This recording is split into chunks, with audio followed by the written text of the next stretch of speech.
I think we actually might have just seen the worst call in the entire history of sport. And, like, this is a shock that it is actually not DiJonai Carrington committing a flagrant foul. DiJonai Carrington got flagrantly fouled. DiJonai Carrington is quickly becoming one of the most disliked figures in the entire WNBA. And after what went down in that Dallas Wings versus Golden State Valkyries game a few nights ago, her reputation took another hit, and not one she's going to like. After weeks of stirring controversy, Carrington finally got a brutal taste of her own medicine, and the timing couldn't have been more poetic. This might be the most satisfying twist of the entire 2025 season. If you believe in instant karma, drop a comment below. Fire DiJonai. Let's go. DiJonai, DiJonai, you're always in a dirty play. DiJonai, DiJonai, once again, here we are today. Oh, DiJonai, DiJonai. While WNBA officiating has been consistently questionable all year, DiJonai Carrington seemed to have a golden ticket, routinely dodging the kind of egregious calls that players like Caitlin Clark were getting hit with, week after week. But that all changed in the game against Golden State, when for the first time, the refs turned their infamous incompetence in her direction. Ball gets swung, Janelle Salon shoots the ball. It's coming out, it's coming out, it's coming out. So, DiJonai Carrington is just shielding the ball out of bounds. She's just shielding the ball out of bounds, as you do. And Tiffany Hayes tackles her to the ground. Tackles her. Under 2 minutes left, and Dallas trailing by 3. Launched a deep shot that missed, sparking a frantic scramble for the rebound. DiJonai Carrington hustled toward the loose ball but wisely let it roll out of bounds to secure possession for her team. A smart, veteran move. But then all hell broke loose. Tiffany Hayes came charging down the court like a freight train and slammed full speed into Carrington from behind, sending both players crashing to the floor. It looked like a textbook foul on Reckless. Uncontrolled contact from behind. Look, nor play like she's 35. Okay, she be bringing it to them girls each and every night. She got that, acting like that face harness, okay, like to protect her face, her eyes, her nose, whatever that is. She be look like a dominatrix to me. I'd be like, bro, who is that? She looks like it's giving Scarecrow or like a Black Raven vibe, okay, like a hawk. Like she looks like a bird of prey. Okay, and that's how she plays. She plays like a bird of prey, while the other girls in the court are just worms to her. Okay, they are bird food because she be cooking and eating everybody. And yet somehow the officials blew the whistle on Carrington. Yes, you heard that right. The player who was literally standing still after pulling back from the play got blamed for the collision. The disbelief was immediate and universal. Even fans who couldn't stand Carrington were left scratching their heads, wondering what kind of twilight zone the refs were living in. Able to draw a foul. I'm like, what is this? I mean, she almost deleted freaking DiJonai. I thought like I was really gravely concerned for DiJonai Carrington's life in health. I'm like, did y'all not just see Tiffany Hayes just throw her body up against her and slam her to the ground? This is crazy. Literally slammed her. DiJonai Carrington got pushed into a freaking old white man's lap because of Tiffany Hayes jumping on her like she ain't got no sense. Now here's where the script flips and the karma comes rolling in, because normally when a call this bad happens, fans rally behind the victim, slam the officiating, and demand accountability. But this time, it wasn't just any player, it was DiJonai Carrington. And instead of outrage, the reaction was applause. The internet lit up with fast, unfiltered, and brutally savage takes, all sending the same loud and clear message. She got exactly what she deserved. Going down for a fast break layup, DiJonai winds up and smacks her across the head, and Skylar is on the ground having a hard time getting up. But this was something where people are saying, okay, DiJonai, this is happening a little bit too much for my liking. These hard fouls, these reckless plays are happening a little bit too much. And I want to show you guys one more play that was also in that game that actually injured Gabby Williams. Now, if you watch here, Gabby Williams is going up for a little mid-range jumper. DiJonai jumps to try to block her, and she comes down to where Gabby Williams doesn't have enough landing space. So she lands in her landing space, and then Gabby Williams rolls her. The comment section wasn't filled with sympathy. It was a full-blown celebration. Fans who had watched DiJonai Carrington jab Caitlin Clark in the eye, pile up dirty fouls, and play the league's biggest instigator, were now watching her finally get a taste of her own medicine. Comments like, "Finally, that's karma catching. Up with her, and now she knows what Caitlin's been dealing with all season," flooded social media. It was one of those rare moments in sports where justice didn't just happen, it landed like a dunk right on top of her reputation. That call on DiJonai when Tiffany literally flew over her, wild. And then if you saw Paige's face when it was like, I think like 55 seconds left on the clock or something like that, and the coach was like giving them the next play, bruh. The reaction was so one-sided it became its own story, because even though DiJonai Carrington was clearly the victim of a terrible whistle, nobody cared. The public had already made up their minds. And that's what happens when you build your brand on dirty play and bad sportsmanship. When something unfair finally happens to you, no one rushes to your defense. Her reputation had come full circle, and now she was reaping exactly what she had sown. Once again, DiJonai ratchet as Carrington is back at it again, being the dirty player that she is, man. So now we're pulling players to the floor by their hair. But what did we tweet earlier this week, everybody? Y'all fans swear I'm such a dirty player. I'm so over this narrative. But I just play hard as and I just make a play on the ball, and I'm tired of people calling me a dirty. Honestly, calling it one of the worst foul calls of the year might still be too generous. Carrington played it perfectly, pulled out of the scramble, kept her feet planted, and didn't initiate any contact, while Hayes came charging in like she was trying to bulldoze a brick wall and completely flattened her. Yet somehow, the whistle still blew on Carrington. It was so absurd that even Valkyrie's fans, the ones benefiting from the call, were cringing. Dallas fans were livid, and rightfully so, as the Wings lost a critical possession in a tight game, thanks to refs inventing their own version of basketball physics. The Valkyries capitalized and pulled away to win by 10. But the real story wasn't the final score, it was that outrageous, an indefensible call. But do you know what another referee called? Do you know what another referee called? So one says it's Dallas ball. Another referee, as you can see right here, Salon miss, Valkyrie's rebound. Apparently Tiffany Hayes got the rebound, and DiJonai fouled Tiffany Hayes. Apparently Tiffany Hayes got the rebound and got fouled by jumping on. And what made it all so deliciously ironic was that this was the same DiJonai Carrington, who had spent the entire season dodging accountability, the player who poked Caitlin Clark in the eye on national television and walked away without even a technical, who saw flagrant fouls mysteriously downgraded, who sparked altercations that needed referee protection and still somehow avoided any real consequences.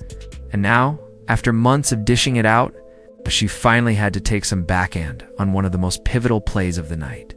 As everyone else has seen this angle, I'm calling her in and I'm saying to her, I need answers. And the context made it even better. This wasn't some meaningless midseason game. Dallas was clinging to playoff hopes and needed every single win it could get.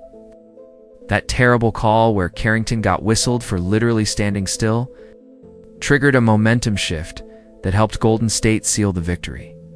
It wasn't just karma, was karma with consequences. Her team paid the price for her reputation, and there was nothing she could do about it. That's the beauty of poetic justice. Carrington had spent months acting like she was above the rules, throwing elbows, taunting players, taking cheap shots, and when the refs let it slide, she strutted like she owned the league. But on this night, the script flipped. The referees didn't just stop protecting her, they flat out turned on her. And for once, the same broken officiating that's been torturing players like Caitlin Clark all season finally came for one of the dirtiest players in the league. Is this? Look, pulling players to the is not making plays on the ball. This is not basketball. WNBA.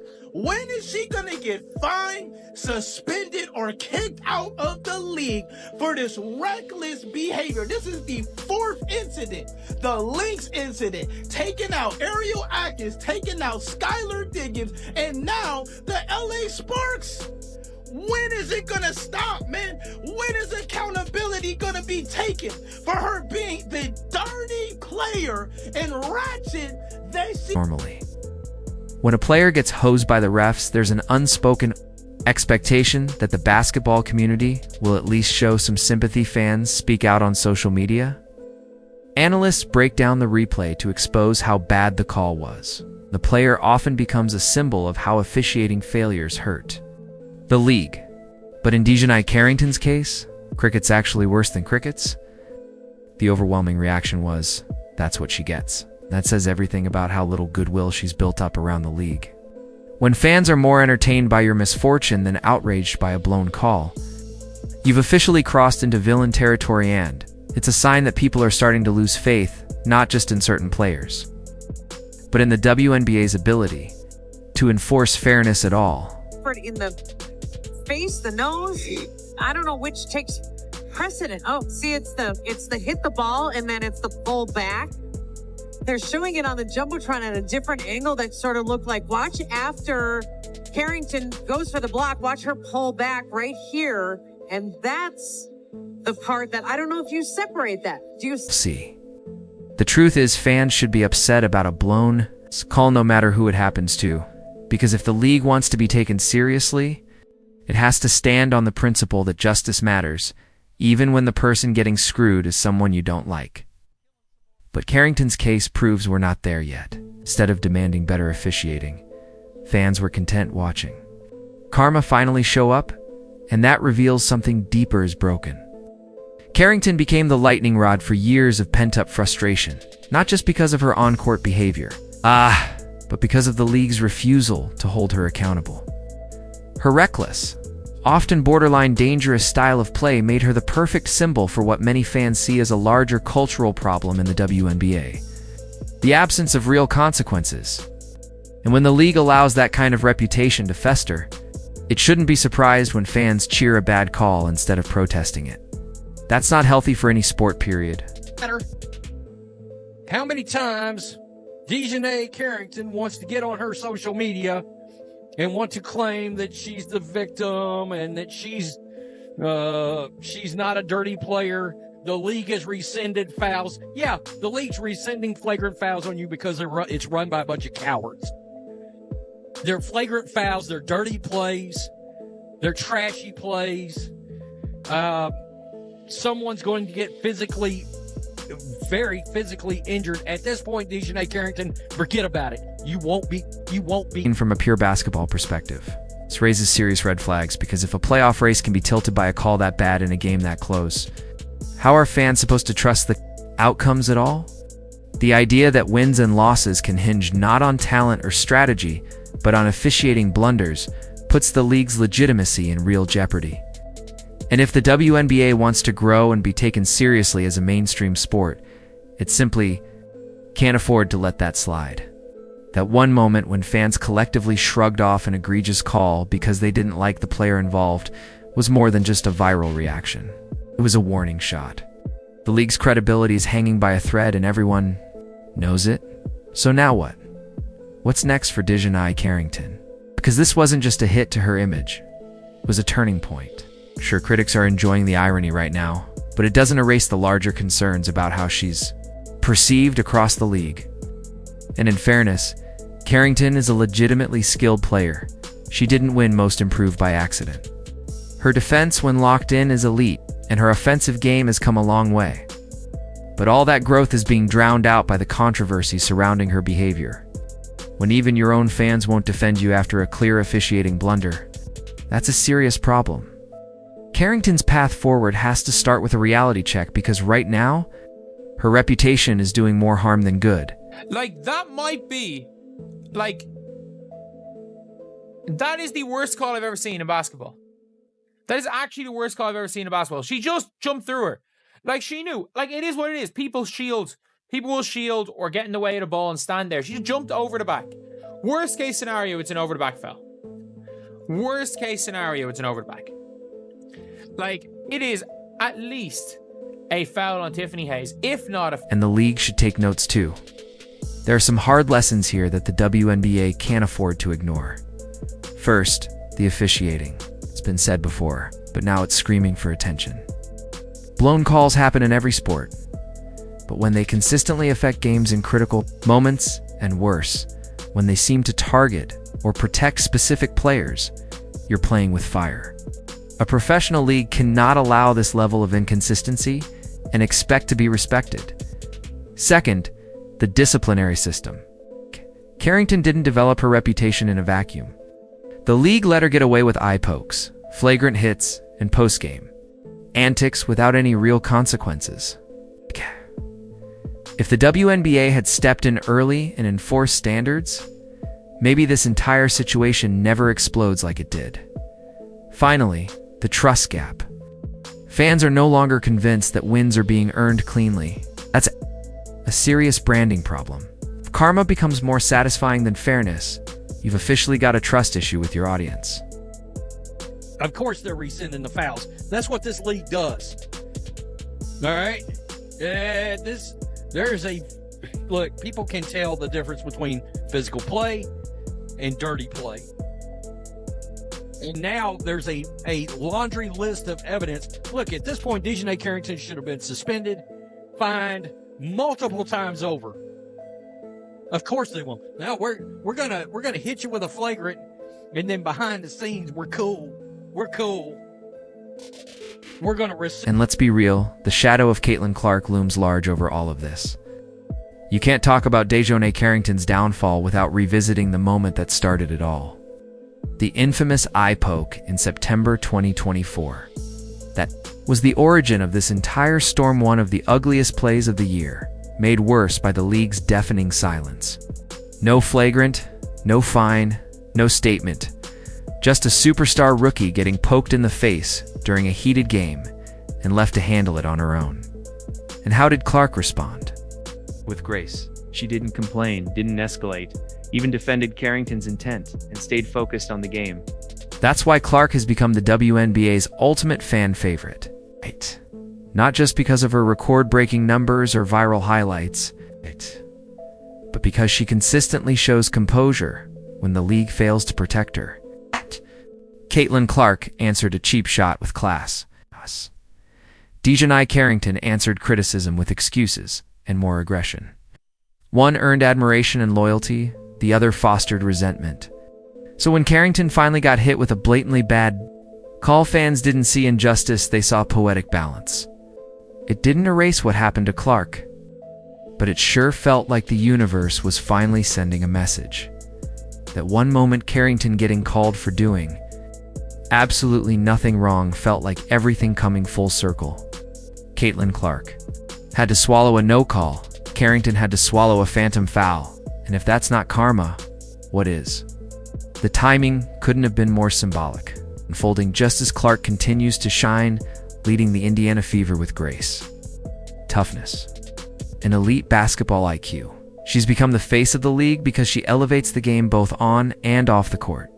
While Carrington continues to drag the league's image through the mud and now faces the consequences, the contrast couldn't be clearer. One player is building a legacy, the other is burning bridges. If the WNBA is paying attention, this is their moment to reflect on the kind of culture they're promoting. Because at the end of the day, this wasn't just about a blown call, it was about a league trying to grow. A fan base demanding accountability, and a player learning the hard way that dirty play eventually catches up with you. DiJonai Carrington's reputation finally collided with reality. And the result was a moment that felt like justice, not just for Caitlin Clark, but for every fan who's been waiting for the league to finally open its eyes. If you believe in instant karma, drop a comment below. Fire DiJonai. Like, subscribe, and turn on all notifications so you never miss out, and click the video on the screen to keep watching.